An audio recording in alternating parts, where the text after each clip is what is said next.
Industry का एक ऐसा सितारा जो आज हमें छोड़ के चला गया, उन्हीं के बारे में बात करने के लिए हमारे साथ है उषा मैम। आपने एक माँ का किरदार उनके लिए प्ले किया है एंड ये रिश्ता पवित्र रिश्ता में हमने आपको देखा है उनके साथ। जब मैम आपको ये मालूम चला, क्या कहेंगे आप उषा मैम? मुझे सच ही नहीं लग रहा है कि सुशांत ने ऐसा ऐसा किया, क्योंकि 3 सवा 3 बजे मुझे हेयर ड्रेसर का फ़ोन आया, आई ऐसा ऐसा सुशांत का हुआ, ग्रुप पे न्यूज़ आई है। मैं बोले नहीं नहीं, तू दूसरा कोई सुशांत होगा, अपना सुशांत नहीं है। नहीं आई, अपना ही सुशांत सिंह राजपूत है। समझ में नहीं आया कि ये लड़का जिसको जो जो चाहिए था वो उसको सब मिला। उसको पिक्चर में जाना था, पिक्चरें मिली, वो भी अच्छी वाली पिक्चरें मिली। उसको घर लेना था, जब हमारे साथ पवित्र में था तभी मुझे बोलता था, आई मैंने ना बीकेसी में घर देखा है 2 करोड़ का। तो मैंने पूछा तुझे जमेगा ये अभी अभी अभी तो तू आया है, लेने का है, ऐसे बोला था। फिर मैं ये गाड़ी लेने वाला हूँ, स्कोडा बिड़ा के नाम बताता था वो।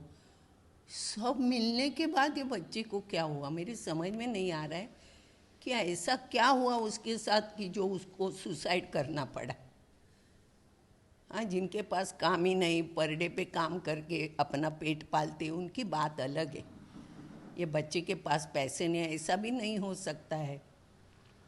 और ऐसा है ना, इंडस्ट्री में आने के बाद तुमको हमेशा हरदम 12 महीने 365 दिन काम मिलेगा, ऐसा नहीं होता है। मैं अभी इतनी बुढ़ी हो गई, मुझे किधर हमेशा काम रहता है। लेकिन मुझे मालूम है अपने नसीब में है ना, वो नसीब का और टाइम के पहले कभी नहीं मिलता है, वो मुझे मालूम है। मैंने मेरे बेटे को भी बताया कि कभी कुछ काम नहीं मिला करके डिप्रेशन में नहीं जाने का, जो चल रहा है ना उसको पकड़ के चलने का। ऐसे होता तो मैं भी कब का सुसाइड करके बैठती थी, नहीं होता है। लेकिन ये बच्चे का क्या हुआ, उनके साथ कोई बड़ा आदमी भी नहीं था कि उसको कुछ समझाए करे। पिताजी होने चाहिए थी या बहनें थी उसकी, वो होनी चाहिए थी। तो एक होता है कि मेरे साथ है कोई, मेरे साथ है कोई, मुझे ऐसा नहीं, वो देख के लगता है।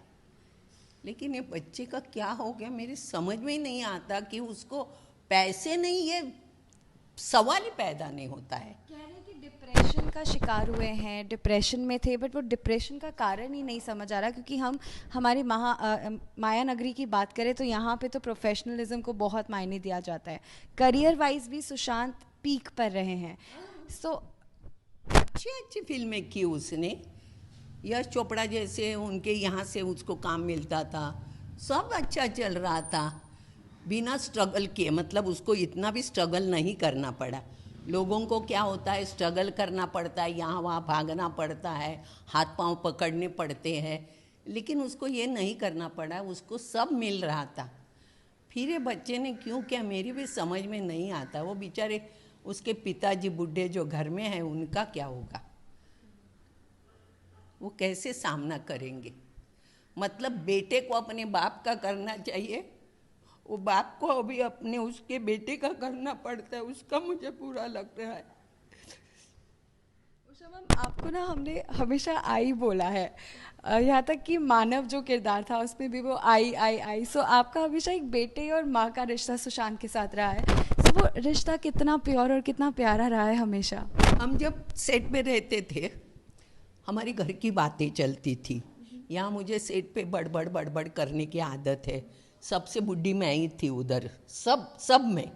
मतलब जो हमारे बाबा थे या बच्चे थे, सब में मैं ही बुढ़ी थी। तो मैं ऐसे बैठती थी, मेरे बाजू में सुशांत बैठता था, अंकिता बैठती थी। अंकिता थोड़ी मुड़ी थी, कभी बैठती थी कभी नहीं बैठती थी, लेकिन सुशांत बैठता था। मैं घर का कुछ बताती थी, आज मैंने ये किया, तो मुझे बोलता था आई एक दिन कुछ करके लाओ ना, ऐसा मुझे बोलता था। तो मैं बोलती थी अरे बेटा 5 बजे उठ के मेरा सब घर का निपटा के मेरा खाना पका के आते आते बुढ़ी थक जाती है।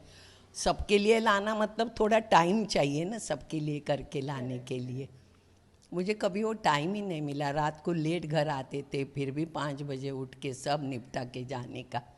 वो सब अभी मुझे दोपहर में याद आया कि वो बच्चे ने बोला था, हुआ ही नहीं वो कुछ। और सुशांत से आपकी मैम बात होती रही क्योंकि उन्होंने फिल्में करना शुरू कर दिया? क्या होता था, मैं भी बिजी थी मेरे कामों में, वो अपने कामों में। और ऐसा नहीं होता ना, अपने काम में होते हुए नहीं इसको फ़ोन, मुझे ना बिना वजह किसको फ़ोन करना अच्छा नहीं लगता है, और मैं किसको कभी तकलीफ़ नहीं देती। मेरा फ़ोन काय के लिए, किसका आया वो उठाने के लिए, किसने मैसेज भेजा वो देखने के लिए, या किसने किया फ़ोन तो उसको रिप्लाई करने के लिए, बस। मैं ऐसे कभी तूने क्या खाना खाया वो सब फ़ोन नहीं करती, क्योंकि हर एक अपने काम में मशगूल होता है। और बात हम पवित्र रिश्ता की ही करें तो इस शो को अभी अभी 11 साल प्रॉपरली कंप्लीट हुए हैं। खूब हुआ है, 7-8 दिन हो गए। हमारे पवित्र रिश्ता 11 इयर्स करके एक ग्रुप हुआ है, और सब थे उसमें, लेकिन सुशांत नहीं था। तो कितने लोगों ने लिखा था उसमें, मैंने 2-3 लोगों के, मेरा दूसरा बेटा सचिन, उसका नाम दिया था। मैं बोले अरे सच्चू चोर को ऐड करो, सविता मेरी जो असिस्टेंट बनती थी सरिता, उसको ऐड करो, और बाकी ने लिखा था सुशांत को ऐड करो, लेकिन सुशांत ऐड नहीं हुआ था। मतलब अंकिता ने ही एक ग्रुप फॉर्म किया सबको लेके, लेकिन सुशांत नहीं। सबका नाम है इसमें, अरे सुशांत को ऐड कर, सुशांत को ऐड। तो मैम वो कौन सी बातें हैं जो अक्सर सुशांत की सोच के आपको हंसी आ जाती है, मुस्कुराहट आ जाती है कि वो ना ऐसा नटखट था या ऐसी मस्ती करता था या समथिंग? नहीं, ऐसे मस्तीखोर नहीं था, मितभाषी था वो, ज़्यादा बात नहीं करता था। बात भी करेगा तो हम कैसे ऐसे ऐसे करके, मेरी आवाज़ तो ऊंची है, दुनिया को मालूम है, लेकिन वो होठों के अंदर ही बात करता था। वो ऐसे ऐसे ऐसे ऐसे ऐसे बात करता था। होठ कभी ज़्यादा हिले नहीं उसके, आवाज़ कभी ज़्यादा बाहर नहीं आई उसकी। मैं हमेशा बोलती थी अगर मुझे बाहर से एंट्री लेनी है, ये सोफ़ा पे है, ये दीवार है, इसके पीछे मैं खड़ी हूँ, इसके ये शब्द पे मुझे एंट्री लेनी है, तो मैं बोलती थी सुशांत ज़रा ज़ोर से बोलना, सुनाई नहीं देता है, ज़ोर से बोलना।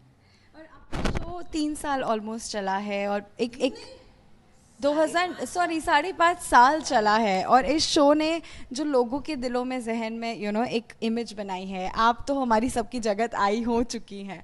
सो जब मानव की बात करें या सुशांत की बात करें, जब ऐसी चीज़ें कोई इतनी कम उम्र में इस तरह का कदम उठा ले, सो क्या कहेंगे मैम, क्योंकि आपने पूरी इंडस्ट्री देखी है। नहीं, आजकल क्या, एक तो पहले मैं बोलूँ 2020 साल ना एकदम फालतू बेकार घटिया साल है। ये साल में देखो ना, कोरोना आया मारने के लिए, ऋषि जी गए, इरफान गया। इरफान ने भी मेरे साथ सीरियल में काम किया था, से नो टू ड्रग्स।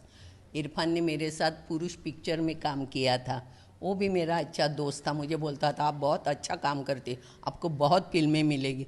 मैं बोली मैं कभी किसके पास मांगने नहीं जाती, अगर सामने से आया पैसे का जमा तो ही मैं करती हूँ, नहीं तो मैं जाके सलाह मार के कभी काम नहीं मिलाया। सुशांत मुझे पूछता था ये फिल्म में ये ऐसा था, वो कैसा किया ये फिल्म, क्योंकि वो मुझे हमेशा बोलता था कि मैं अभी डायरेक्शन सीखने के लिए फॉरेन जा रहा हूँ। हमेशा सेट पे बुक लेके आता था, वो पढ़ता था, तो हमको लगा सच्ची ये डायरेक्टर बनेगा। तो मैंने मजाक में ये भी बोला था तू डायरेक्टर बनेगा तो मुझे लेना माँ के रोल। तो मैम ये एक लास्ट चीज़ मैं और जानना चाहती हूँ कि वो कौन सी सिचुएशन हो जाती है जब इतनी कम उम्र में इतनी सक्सेस के बावजूद एक बच्चा, एक इंसान जो सिर्फ 34 साल का, और वो इस तरह चला गया। कुछ मालूम ही नहीं पड़ता है ना, क्यों और कैसे हुआ यही मालूम नहीं है। क्या हुआ उसके दिमाग में, खाली भगवान और बेचारा वो गया, उनको ही मालूम है कि उसके साथ क्या गुजरी है। हम ऐसे अंदाज़ा नहीं लगा सकते कि ये हुआ होगा इसके लिए ऐसा हुआ, ये हुआ होगा इसके लिए ऐसा हुआ। मालूम नहीं वो बच्चे के साथ क्या हुआ है। और अभी उनके पिताजी पटना में हैं, अरे हाँ, में थे, एंड वो बांद्रा में था। तो समझ में नहीं आता वो बाप पे क्या गुजरी होगी सुन के, वो इतने बूढ़े बेचारे। अंकल तो अब तक शॉक में ही हैं, मतलब वो बोल नहीं रहे हैं, सब एकदम ऐसे कि क्या जवाब दे, क्या कहें किसी को। अकस्मात हो गया ना सब। बिल्कुल बिल्कुल। मैं तो काँप गई ना, मुझे जब हेयर ड्रेसर का फ़ोन आया ना, मैं ऐसे ऐसे हो गई। मैं बोली नहीं नहीं ऐसा नहीं हो सकता, सुशांत ऐसा नहीं कर सकता, ये मुझे मालूम पड़ा था। बोली नहीं आई आपलाच सुशांत है। बहुत बुरा लगा यार, ऐसा नहीं होना चाहिए था। अच्छा चल रहा था बेचारे का, क्यों गया क्या मालूम। इसी के साथ आपसे लेते हैं विदा। कैमरा पर्सन प्रकाश के साथ श्रुति पर जाते हैं, मुंबई आज तक।